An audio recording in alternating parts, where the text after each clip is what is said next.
Hanging out at Velocity with Kelly Farrington. What's going on?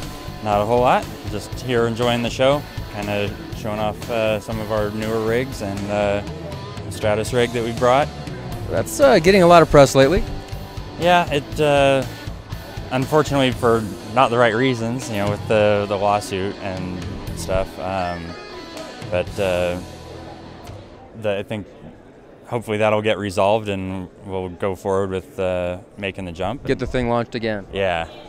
Well, even if it's getting some negative publicity, that doesn't invalidate the project or all the effort that you guys have put into it. Exactly. It's been such a huge undertaking for everyone involved.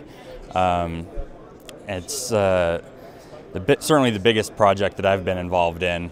You know, they kind of came up, told us what they were looking for the features of the rig. We built the rig for it and went down and saw the facility where they're building the capsule and everything. And it's just like, holy cow, you know, just how big of an undertaking it is. And there's been so many people in the last 50 years that have wanted to make the jump. But, you know, I kind of feel like most of them don't really realize how big of an undertaking right. it would be. Well, unless you got the U.S. government or an awful lot of money, it's not something that's going to happen for just the average show. No. No pun intended. Certainly not. So. Well, I know Red Bull Stratus has consumed an awful lot of your life the last few years, but what else has gone over at Velocity? We've basically been focusing on meeting some of the requests that some of our sponsored jumpers have had, smoothing out our production, trying to take care of the important things more so than just, you know, trying to throw more irons in the fire, so to speak. So you've got any new products or things that folks that are watching this on the internet should know about that couldn't make it? We've had a couple of jumpers that requested a belly band, so we started putting a removable belly band on the rigs. Let's take a step over here and have a look at it. This is Jeffro Provenzano's rig. So we've got basically that can't be Jeffro's. Come on, it's way too conservative. Yeah. So it's completely removable. There's no like big bulky wraps or anything around it. This material is probably kind of new, but I don't know how much of that we can actually get. Very tactile. It's got a nice grip to it if you need it. Yeah, it's 1000 denier Cordura, but the urban camo is something that people have been looking for, and we just happened to find it. So now we've got some digital urban camo, at least for a limited time. Very, very cool. So if you want digital urban camo, you better get that on order now. Step on it. Step on it quick. All right, cool. What else we got going on? We've got some black hardware on here, some kind of odd features or options that some people probably haven't seen from us before, like chest rings. Not really an option that's on the order form yet, but you know, if you ask for it, we'll do it for you. Okay.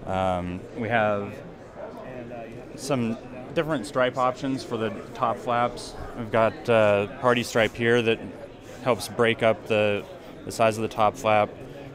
We've got an X-out pattern here that you know, when this tucks in, the stripes pretty much line up. Oh, nice. Yeah, we've got one right over here we can have a look at. Very, very cool. That's TJ Landgren's rig. Nice. He says no one's allowed to copy his colors. Okay. So, I think that's good. We're doing some custom embroidery on the nice bodies. Wow, that is fancy. 2 hours to sew out per side.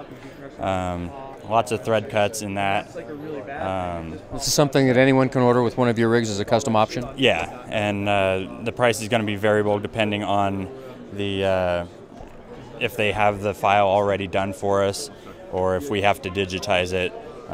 We actually digitized all of this in-house. And we're also doing custom rigs with Liquid Sky. So that's what we see here. Ooh. Julio's starting to do like raised patterns on the side, you know, additional embroidery and stitching. Very trick. And that will obviously match their, be a good tie-in with their jumpsuits and stuff like that. Right, making the rig more invisible on the back of the hot-looking jumper. Absolutely. Nice.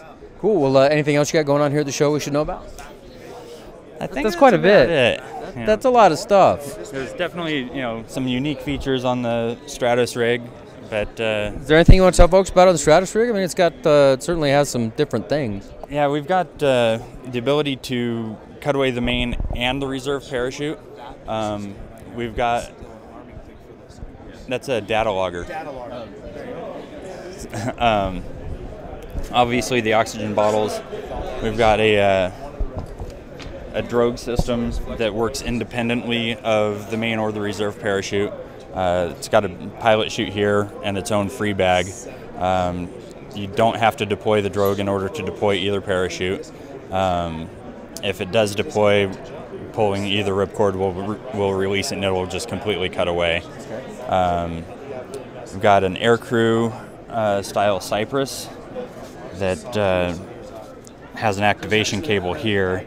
This would get hooked in to the seatbelt when they're buckling him in. So when he stands up to get out of the capsule, this is going to pull the activation cable, and then if he gets down to automatically engage it or set it up. Cool. Yeah. So this is pretty tricked out. Who was responsible for the design on the system?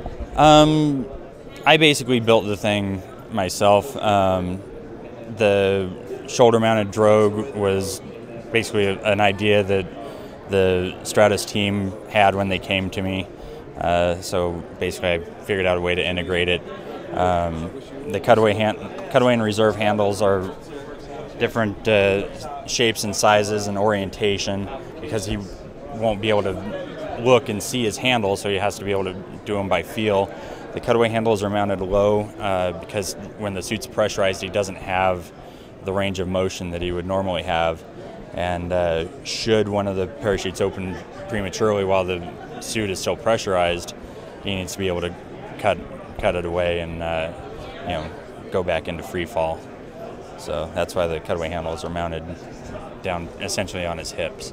Now, because of the altitude and the speed, pressure, etc., is there anything different about the main lift web or anything like that? I substituted substituted Type 7 or Type 13 for the Type 7 that we would normally use, so it's a little bit beefier. Looks like it. That's what created the question. Yeah, and there's a lot of stuff obviously that's getting mounted to this. Right. So the design with the oxygen bottle set up there and the automatic activation system is great. It looks like you've used some unique hardware and made it a little tougher.